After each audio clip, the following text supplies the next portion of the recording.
Good morning. Up and down the coast, from the beaches to the valleys, your morning news starts right now. Right now in your morning news at 6:30, the European nations cutting off Belarus airplanes from the rest of the continent following the detainment of a journalist. The international uproar over what some are calling hijacking. And today marks 1 year since George Floyd was killed at the hands of police. His family will join President Joe Biden at the White House to honor the solemn anniversary. What we're learning more in the fight for police reform in the wake of his death. And taking the hassle out of parking in downtown Santa Barbara will show you a new automated system that does the parking for you. And here's a live look outside this morning. The sun is up. Thanks for joining us here on the Morning News. A gorgeous shot there. Good morning, everybody. At 6:30, I'm Elise Martinez. And I'm Annika Abbott. We'll get to all those top stories in just a moment, but first, I'm not used to seeing sunshine this early. I know, it's a nice surprise at this hour. Here's that beautiful, beautiful sunrise off of our harbor camera in Santa Barbara. Just nice and bright this morning. Not a lot of cloud cover, though there may be some wispy ones here and there this morning. Temperatures 58 degrees right now, heading out the door in Santa Barbara. And that's the same with a lot of the rest of the region. We're seeing those warmer temperatures this morning in the 50s to the 60s across the South Coast and Ventura County. The Central Coast a little more varied from the 40s into the low 60s. So those areas that have had a bit more wind are on the warmer side of things. And we are seeing that picking up, just a bit breezy there in Santa Barbara all the way into Cuyama as well. And we are going to see this increase throughout the days through another round of gusty winds. So I will have more about all of that wind activity and the rest of our weather, including the sunshine or the May gray that we're expecting coming up in my full weather forecast. Annika, thank you. Today marks the 1 year anniversary of the death of George Floyd at the hands of a Minneapolis police officer, and that tragedy reignited the fight for police reform across the country. Michael George looks back on what's changed in the last year and what's next in the debate over policing in America. It was 9 minutes that shocked the nation's conscience. Last May, millions saw this bystander video showing Minneapolis police officer Derek Chauvin kneeling on George Floyd's neck as he begged for air. Get off of his neck! Floyd's death led to an outcry for justice. George Floyd! Louder! Protests and anger broke out across the U.S. and even overseas. People marched for George Floyd in the UK. No justice! No peace! Germany, New Zealand, and Japan. I think the seeing was believing for a lot of people, and I think they woke up. DeRay McKesson is co-founder of Campaign Zero, a group fighting for police reform. He says Floyd's death opened many people's eyes. I think that for Black people, it was like deja vu. It was like, we've been here before, we've seen it. I think for a lot of other people, it was shock. People were like, I can't believe the country's like, and we were like, the country's been like this. You just saw it on camera, right? In April, Chauvin was convicted of murder and manslaughter. 3 other officers are also facing trial. Since Floyd's death, 36 states have passed some form of police reform, and many communities are cutting police funding.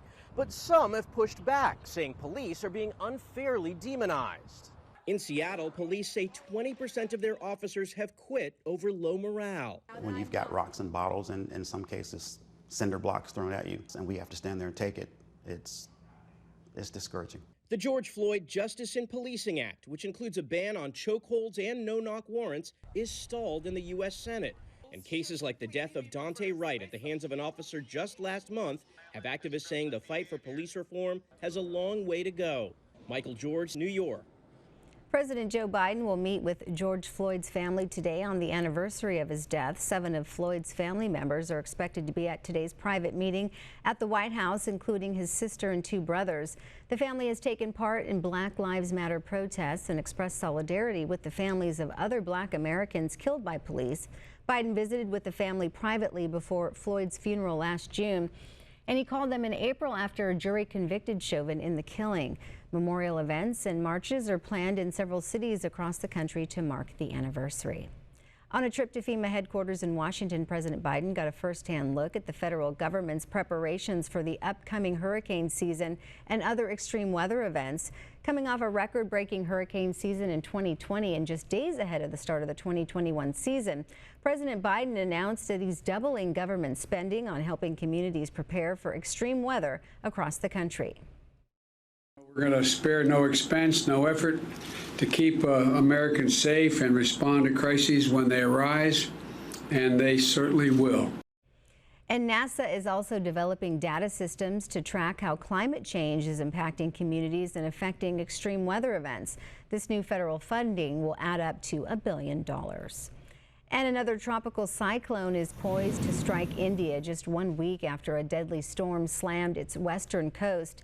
The country's national and state disaster response teams are now preparing for the cyclone, this one named Yas, which is expected to intensify into a very severe cyclonic storm.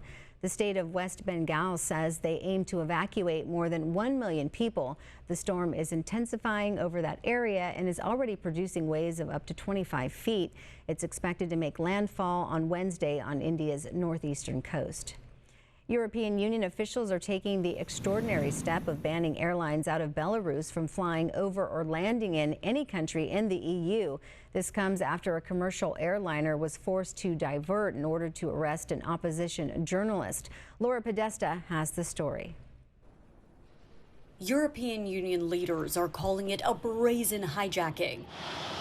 A Ryanair flight heading from Greece to Lithuania on Sunday was diverted the moment it entered Belarus airspace over claims of a bomb threat.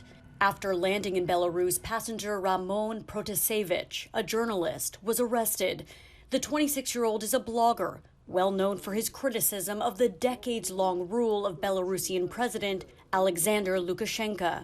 This is an attack on freedom of expression, and this is an attack on European sovereignty. The governing body of the EU determined yesterday any person or business involved in the hijacking will be punished with sanctions. Belarus's airplanes are currently banned from EU airspace and cannot land at any of the 27 EU nations' airports. In a newly released video paraded on Belarus TV, 26-year-old Protasevich confesses to organizing mass riots. He said he's in good health and being treated well by police. But his father, speaking with the media, said he believes his son was forced off the plane, and it appears his nose was broken in the process. It constitutes a brazen affront to international peace and security by the regime. We demand an immediate, international, transparent, and credible investigation of this incident. The U.S. is also calling for Protasevich's release. And that was Laura Podesta reporting. It's 6:37. Still to come on your morning news. The Highway 101 widening project in Carpinteria is in high gear. Details just ahead. Plus, a long-awaited movie release, A Quiet Place Part 2, finally reaching theaters. We're getting our first glimpse coming up next. Right now, seen one incident on the 101 southbound at Dos Pueblos Canyon Road towards Goleta. There is a U-Haul that is off the roadway, so do be extra cautious in case they're working to clear that at the moment. Other than that, though, commute times this morning are looking average. We'll be right back. Welcome back at 6:41. An emotional reunion in San Diego after more than 5,000 military members come home from a 7-month deployment. These sailors and Marines did their duty on 3 ships, the USS Makin Island, the USS San Diego, and the USS Somerset. During their deployment, they supported operations and exercises in Somalia, Iraq, Syria, Kuwait, and Saudi Arabia. This weekend, they finally got back home to hug their loved ones, but because of the pandemic, only a few lucky families got the chance to greet the ship as it docked. And the freeway widening project from Carpinteria to Santa Barbara is heading into another phase. Heavy equipment will now move into the area for work that has been in the planning process for more than 25 years. It will add an additional lane in each direction for carpool or high occupancy travel during peak times of the day. This area is known for some of the worst congestion on the Central Coast. Local transportation dollars, along with the SB1 gas tax we pay at the pump, is helping to fund the project. In an overall $700 million total project, we are very pleased to be able to say that when people are wondering what's happening with SB1 dollars, that you can all tell the story about what the gas tax is doing in this community to make a difference. There will also be 108 oak trees planted to honor World War I veterans. The Padaro segment will be known as the Blue Star Memorial Highway. It's 6:43. Let's get another check on your weather with Annika Abbott in the First Alert Weather Center tracking the conditions for us today. Looks like it's going to be a nice one. It certainly is going to be beautiful outside, and I'm sure you'll notice as you're stepping out your door, really clear outside until a little bit later this morning, and then we're seeing some wispy clouds picking up over the region here. You can see that moving through the afternoon hours or so, but on the whole, still a lot of sunshine until we get to those evening hours. And then if you're watching that central coast right there, you see that thicker cloud cover. That is that marine layer that's going to be heading back towards us, especially on the central coast in the overnight hours, but also seeing that pick up a little bit on the south coast as well, and even reaching all the way into the Santa Ynez Valley. But the winds, those are the bigger story of the day. So right around 7 this morning, still a bit breezy across the entire region, and then we start to see that pull back just a bit for most of Santa Barbara County, and then it's going to move right into the central coast by around 10:30 a.m., seeing those wind speeds between 15-20 miles per hour or so. So certainly pretty breezy throughout the day here for the central coast. Then this is going to calm down there, move onto the south coast with that sundowner wind event. We've got another one today, pretty gusty, most likely going to see some advisories called for this. These winds lingering on through the overnight hours into early tomorrow morning. So today we do have a trough that's over the northern part of California, and we are seeing those gusty northerly winds tonight yet again, and temperatures slightly cooler from yesterday, but on the whole we are staying warm. As we go into tomorrow, we've got some broad troughing going on over the region. Temperatures cooling down much more significantly, especially if you're on the central coast. If you're on the south coast, still cooler, but not just as much. We're also going to see some gradual clearing of that marine layer, so still some sunshine in store for us tomorrow, but the marine layer even deeper as we go into our Thursday. So most of us probably going to see that May grays. We're waking up, especially without all of that wind to clear us out a bit, and that onshore flow is just going to keep strengthening as we go into our weekend ahead of us. Looking at temperatures today on the south coast, most of you are going to be in the 70s. So aside from the wind, it is going to be nice and toasty temperature-wise. We are above average for the region. The Santa Ynez Valley, you're going to be in the mid-80s today. So a great time to eat some lunch outside. And then also on the central coast, your temperatures above average, but not as much, from the 70 to 76 degrees or so. 76 as well in San Luis Obispo. That coastline a little more varied, and interior areas in the 80s, even the low 90s in Atascadero. Very hot there. Ventura County, a lot of you in the 70s to the 80s as well, so not a lot different there.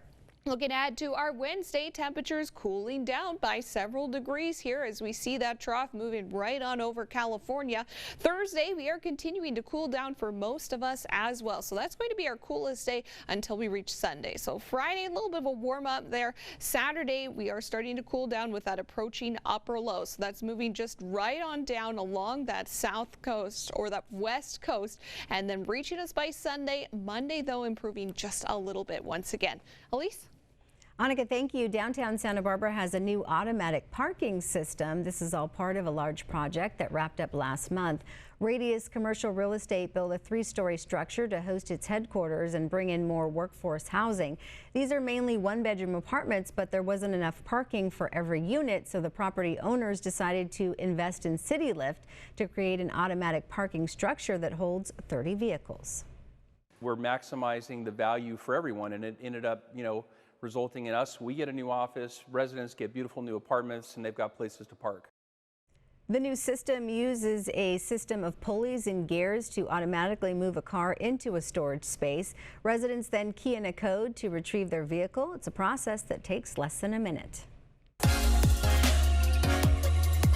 One of the first big movies delayed by the pandemic last year is finally reaching theaters. David Daniel looks at A Quiet Place Part 2.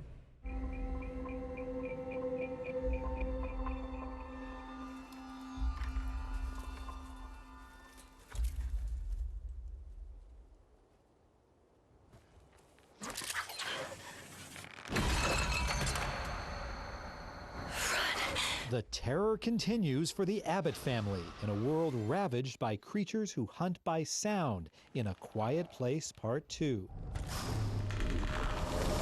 Franchise newcomer Cillian Murphy says he especially enjoyed his intense scenes with returning star Millicent Simmons. Because she's an extraordinary performer, an extraordinary actor, and just a really beautiful person. Simmons, in turn, has high praise for writer-director John Krasinski. John, as a director, has the mindset of an actor, so he doesn't come in as like other directors. He doesn't tell you like a dictator what to do. He's willing to explore. He opens it up to a conversation to say, what would you do in this situation? What are your feelings? What are your reactions? Co-star Jaimin Hansu says even filming got scary. If the moment and the environment is so like well created for you to be scared, yes, it does get spooky. Mom, Mom! Oh my God! In Hollywood, I'm David Daniel. It's 6:48. We are recapping today's top headlines when we come back. We are still looking at that incident on the 101 southbound at Dos Pueblos Canyon Road. There was a U-Haul off the road there. Other than that, commute times looking normal today. We'll be right back. It's 6:52 and time for today's top stories. Belarus faces international sanctions after it forced a commercial airliner to land so it could arrest one of the passengers, opposition journalist Roman Protasevich. He was detained Sunday after being removed from a Ryanair flight from Greece to Lithuania. Yesterday, European leaders voted to ban EU planes from Belarusian airspace. We'll have more on this tonight at 5. A contractor-operated aircraft crashed near Las Vegas yesterday afternoon. Authorities say the pilot was killed. Video from the scene shows the immediate aftermath, people rushing over to the burning jet. The pilot was the only occupant inside that jet. The NTSB says they are investigating the cause of the crash. Today marks 1 year since the death of George Floyd in Minneapolis. That tragedy reignited the fight for police reform across the country. Floyd's family will be in Washington for a meeting at the White House with President Biden and Vice President Kamala Harris. Former police officer Derek Chauvin is awaiting sentencing after being convicted on murder and manslaughter charges.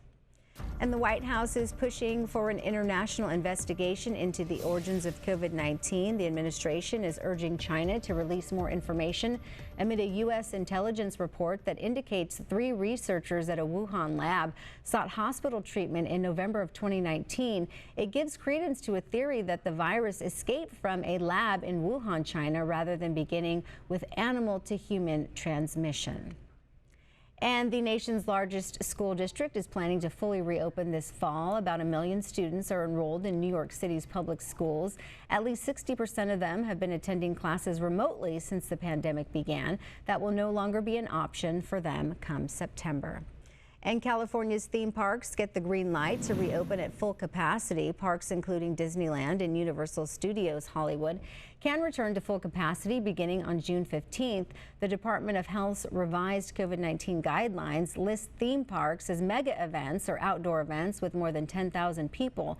The agency is strongly recommending that all outdoor mega events verify their attendees are either fully vaccinated or can confirm a pre-entry negative test result. County prosecutors are adding services to help victims of crime. The office had to close down because of the pandemic, so a 24-hour phone hotline was set up to help people in their time of need. Results from the hotline were so good that Wellness Services will keep it up and running. And proms are making a comeback up and down the coast this month and next, thanks to COVID-19 cases declining and vaccines. Local schools are scrambling to give their seniors a prom to remember. Educators are working to make proms safe and special, and to do that, most are limiting proms to seniors from within their schools. Santa Barbara City firefighters say the Loma fire is now 100% contained. Firefighters will continue to patrol the area through the evening. They anticipate that Loma Alta Drive will remain closed until Monday, May 31st. And let's get one final check on our weather with Annika. Yes, well, we are seeing a beautiful day ahead of us. Here's our view off of Broadcast Peak, or it was just a second ago. You can see lots of those clouds out there, and we've got warm temperatures today. By 2 p.m., this is around where most of us will be. So between the 60s to the 80s, depending on where you are. If you're in those interior areas, you're definitely looking at warmer temperatures from the coast, but the coast, you are still above average nonetheless. As we go into tomorrow morning, we are continuing to see those warm temperatures across the south coast because of those overnight winds winds that we are expecting. That central coast, though, a little bit less so, the 40s to the 50s, so a little bit more of a more typical morning as we go. And then into our afternoon temperatures by 2 p.m., quite a bit cooler, you'll notice, from today. So a lot of 60s across that central coast, 60s to 70s on the south coast and in those interior areas. Now, as far as that relative humidity goes, we are seeing that lower just a little bit with that wind activity. Gaviota, a little bit of a concern. You're pretty dry there. Also into Ojai as well, where we've seen a lot of that wind in these morning hours. The rest of the region looking okay right now, but we'll keeping track of this as those winds pick up again in the afternoon or so. And we are very concerned because of this drought monitor combined with that wind. So a lot of the region that's severe or the extreme level with the drought. So stay nice and dry today. Make sure you're not causing anything that could put up a fire or a spark. Have a good day. Thank you. Local news continues next on Fox 11. Have a great day.